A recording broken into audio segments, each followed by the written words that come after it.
नमस्कार दोस्तों, आप सभी का सुभानी हिंदी स्टोरीज में स्वागत है। माँ, मैं बहुत थक गई हूँ। घर संभालते संभालते यहाँ मेरी थकान किसी को नज़र नहीं आती। कुछ दिन आराम करना चाहती हूँ। सोच रही हूँ कुछ दिनों के लिए अपने मायके आ जाऊँ। आते हुए अपने बच्चों को भी साथ लेकर आऊँगी। वे वहीं से स्कूल चले जाएंगे। आखिर एक ही शहर में ससुराल और मायका होने का कुछ तो फ़ायदा मिले। नम्रता ने फ़ोन पर अपनी माँ से कहा। पार्वती जी ने दूसरी तरफ से कहा, हाँ बेटा, जब तेरी इच्छा हो आ जाना। आखिर ये तेरा भी तो घर है। ठीक है माँ, तो मैं कल ही आ जाऊंगी। नम्रता खुश होकर बोली। हाँ बेटा, कल आ जाओ, मैं तुम्हारा इंतज़ार करूंगी। अभी मैं फ़ोन रखती हूँ, मुझे मंदिर भी जाना है। कमला जी ने फ़ोन रख दिया और सीधे किचन में चली गई। किचन में खाना बना रही बहू से बोली, अरे अनुपमा सुनो, कल तुम्हारी ननद आ रही है। आज बाजार जाकर फल और सब्जी, मिठाइयाँ सब लेकर आ जाना। बेचारी मेरी बेटी ससुराल में नौकरों की तरह काम करती है और उस पर कोई ध्यान ही नहीं देता। यहाँ आएगी तो कुछ दिन रहेगी तो उसका मन और तबीयत अच्छे रहेंगे। सास के मुंह से ऐसी बातें सुनकर अनुपमा का चेहरा उतर गया। वह मन ही मन सोचने लगी, काश आपको मेरी भी थकावट नजर आती। मैं भी दिन रात झाड़ू पोछा, बर्तन, खाना बनाना, मार्केट जाना और हर वह काम करती हूँ जिससे हमारे परिवार वालों को कोई दिक्कत न हो।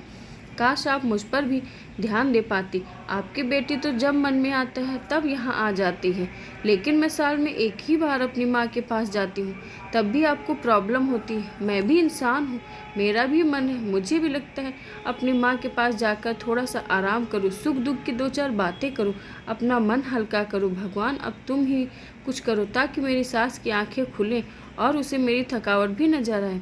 शाम तक भगवान ने जैसे अनुपमा की सुन ली और उसके ननद का फ़ोन आया। ननद ने अपनी माँ से कहा कि उसकी सास ने उसे मायके आने के लिए मना कर दिया है, इसलिए इस बार वो नहीं आ सकती।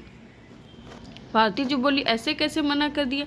पहले तो कभी वक्त तुम्हें आने के लिए नहीं रोकती थी, इस बार भला क्या हो गया? लाओ मेरी बात कराओ उनसे, मैं उन्हें समझाती हूँ। नम्रता ने फ़ोन अपनी सास के पास दिया। पार्वती जी ने कहा, नमस्कार समधन जी, आपसे कुछ कहना था। समधन जी ने कहा, कहिए। दरअसल नम्रता कल त्योहार है, इसलिए अपने मायके आना चाहती है। अगर आप उसे भेज दें तो अच्छा रहेगा। नम्रता की सास ने कहा, देखिए समधन जी, आपकी बेटी मायके जाकर रहे, इस बात के लिए हमने इसे कभी नहीं रोका और इस बात से हमें कोई प्रॉब्लम है भी नहीं। कुछ दिनों पहले मैं अपने रिश्तेदार की शादी में गई थी। वहाँ आपकी बहू अनुपमा की माता जी से मेरी मुलाकात हुई। उनसे गपशप करने के दौरान उनकी बातों से पता चला कि अनुपमा को साल में एक ही बार अपने मायके जाने को मिलता है और वह भी बहुत कम समय के लिए। मुझे लगता है आपको पहले अनुपमा को उसके मायके भेज देना चाहिए और वह अपने मायके होकर आएगी तो मैं नम्रता को आपके पास भेज दूंगी। एक बहुत ज़रूरी बात जो मुझे लगता है आपको समझ लेनी चाहिए कि आपको अपनी बहू को भी बेटी की तरह या बेटी से भी ज़्यादा प्यार देना चाहिए।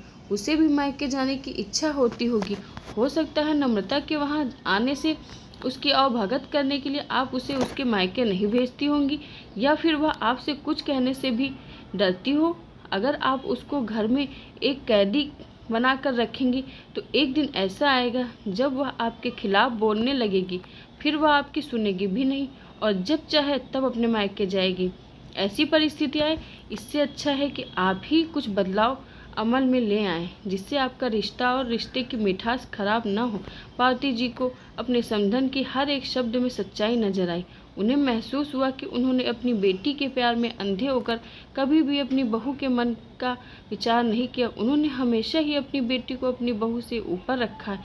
दूसरी तरफ नम्रता भी अपनी भाभी के बारे में हो रही इस बातचीत को सुन रही थी।